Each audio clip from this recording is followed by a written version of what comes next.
जब हम एक ऐसे राज्य के नागरिक हैं जिस राज्य को बनवाने के लिए बौद्धिक आंदोलन की महत्वपूर्ण भूमिका रही है, उस राज्य में यदि राजनीतिक दलों के नेता, कार्यकर्ता और खासकर विधायक जैसे पदों पर बैठे हुए लोग राष्ट्रीय क्रांतिकारियों के खिलाफ या फिर स्वतंत्रता संग्राम सेनानियों के खिलाफ बहुत अधिक बदतमीजी भरे बयान हंसते हुए, मुस्कुराते हुए, इटलाते हुए दे रहे हों तो पहाड़ तो चौंकेगा ही चौंकेगा कि आखिर हम अपने पहाड़ के हिस्से में किस प्रकार की राजनीति को झेल रहे हैं, ठेल रहे हैं और ढो रहे हैं। बीते दिन किसी औद्योगिक प्रतिष्ठान का कार्यक्रम था। उस कार्यक्रम में उत्तराखंड के जाने माने चेहरे, आंदोलनकारी, लेखक, पत्रकार भी मौजूद थे, लेकिन उसमें मुख्य अतिथि जो थे किसी भी विधायक के मुख्य अतिथि होने पर उनका स्वागत ही संभव है, लेकिन मुख्य अतिथि ने मंच पर आकर उत्तराखंड के महान क्रांतिवीर, स्वतंत्रता संग्राम सेनानी चंद्र सिंह गढ़वाली की जानबूझकर बेइज्जती करने के उद्देश्य से जो शब्द कहे वह चौंकाने वाले नहीं हैं, बल्कि बहुत अधिक अंदर तक झकझोर देने वाले हैं कि भारतीय जनता पार्टी कैसे कैसे लोगों को टिकट देकर विधानसभा में भेज रही है। विधायक दलीप सिंह रावत, वैसे तो इनको साधु संत बाबा भी कहा जाता है, लेकिन इनका पूरा नाम दलीप सिंह रावत है। इनको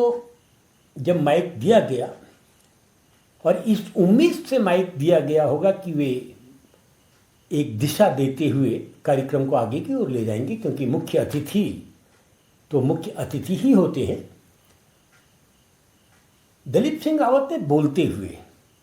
वीर चंद्र सिंह गढ़वाली की बेइज्जती करने के उद्देश्य से कहा कि बौद्धिक लोग क्रांति नहीं करते हैं। वीर चंद्र सिंह गढ़वाली विद्वान नहीं थे, वे बुद्धिहीन थे, इसीलिए उन्होंने क्रांति की। जब यह शब्द सभा में बोले गए तो वहाँ मौजूद पत्रकार साथी चारू तिवारी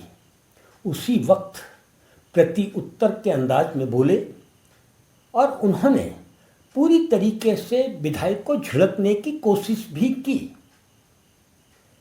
लेकिन विधायक जी शायद मन बनाकर आए थे कि उन्होंने वीर चंद्र सिंह गढ़वाली की किसी भी हालत में बेइज्जती करनी ही करनी है। वे रुके नहीं और जितना अधिक वीर चंद्र सिंह गढ़वाली के खिलाफ बोल सकते थे वह बोले। विधायक सिर्फ वीर चंद्र सिंह गढ़वाली तक ही बोलकर चुप नहीं हुए, वे तो यहां तक बोल गए कि उनके जो वोटर हैं जिन्होंने उनको जिताकर भेजा है, वे शराब पैसा लेकर वोट देते हैं। उसके बाद भी भारतीय जनता पार्टी जनता से पूछकर ही विकास करती है। वे कहना चाहते थे कि जो वोटर शराब पैसे के बल पर अपना वोट दे देता है, उससे तो हमें पूछना भी नहीं चाहिए था कि हमें किस प्रकार का विकास करना है। फिर भी भारतीय जनता पार्टी उनसे पूछकर ही विकास करती है। विधायक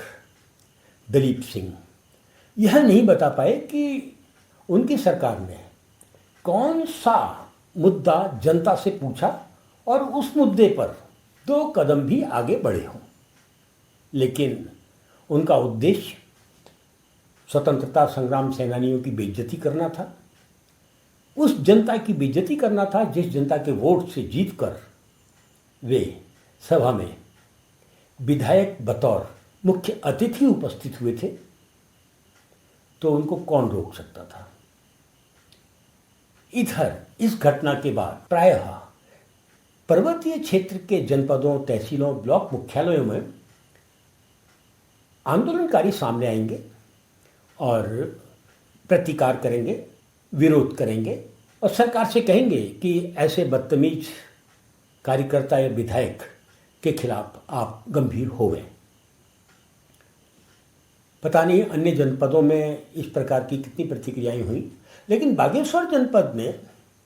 बहुत से क्रांतिकारी हैं जो राजनीति में स्थापित होने के लिए बिजली, पानी, सड़क, शिक्षा, चिकित्सा जैसे मुद्दों के साथ खड़े होकर अपने आप को महान क्रांतिकारी घोषित करने का हर संभव प्रयास करते हैं। लेकिन पूरा दिन मैं विभिन्न माध्यमों से टटोलता रहा कि क्या किसी आंदोलनकारी ने इस गंभीर मुद्दे पर सरकार को घेरने की कोशिश की है, तो मुझे परिणाम शून्य मिला। सवाल संगठन को छोड़ दें तो शायद कोई भी संगठन सामने नहीं आया जो महान क्रांतिवीर वीरचंद सिंह गढ़वाली की जानबूझकर की गई बेइज्जती से आहत हुआ हो। खैर, महान क्रांतिकारी वीरचंद सिंह गढ़वाली पूरी दुनिया में मानवीय पक्ष को मानने वाले समुदायों के वीर नायक थे, और इतने महान वीर नायक के खिलाफ यदि भारतीय जनता पार्टी के किसी मुंह बोले विधायक द्वारा बेहद ही बदतमीजी पूर्ण वक्तव्य जारी किए गए हैं, तो भारतीय जनता पार्टी को सार्वजनिक रूप से माफ़ी तो मांगनी ही चाहिए और कोशिश करनी चाहिए कि ऐसे विधायकों को, ऐसे कार्यकर्ताओं को, ऐसे लोगों को अपनी पार्टी से दूर रखें। खैर, ये भारतीय जनता पार्टी का मामला है। सवाल संगठन ने तो देश के प्रधानमंत्री से भी उम्मीद की है कि वे इस घोर अपराध पर उत्तराखंड सरकार से सवाल जवाब तलब करेंगे कि उनका विधायक ये किस प्रकार की बेहुदा बदतमीजी पूर्ण भाषा का इस्तेमाल कर रहा है। हमें उम्मीद है कि भारतीय जनता पार्टी के राष्ट्रीय अध्यक्ष इस संगीन अपराध को संज्ञान लेंगे। धामी जी से भी उम्मीद की जानी चाहिए कि वे गंभीरता से इस अपराध को संज्ञान लेंगे, और यदि भाजपा किसी तरीके से इस मामले को भी अंकिता भंडारी हत्याकांड की तरह दाखा दफ्तर करने के प्रयासों में रही, तो उसका खामियाजा भाजपा को भुगतना ही पड़ेगा।